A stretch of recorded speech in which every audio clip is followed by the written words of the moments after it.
Sin Shiv, Smisha Gillespie MacGerrigish. I'm Gillespie Ferguson, your Scottish Gaelic speech coach, here to help you get rid of English words and sounds from your Scottish Gaelic. I just thought I'd maybe deal with a few little words today that everybody mispronounces and they're really easy to fix. The first one is S-I-N.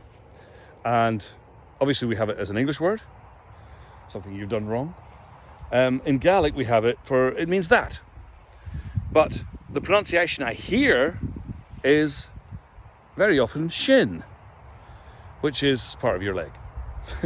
So that's it. Shin-e. Very simple. Shin-e. Not shin-e, but shin-e. That's it. And the other little word, and again, I would say 9 times out of 10, I hear this mispronounced. And we use it all the time. It's a little preposition, A-I-R. For example, I'm back. Hamiedash. Now, obviously people tend to mispronounce it as the English word, air.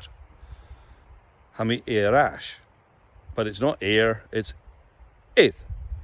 And you can pronounce it with a slender R, which is a sound, a voiced TH up here, it, or you can pronounce it with a broad R, it, ra, ra. I'll talk about how to roll your R in another video. So, Shine, Hamiedash. That's it, I'm back.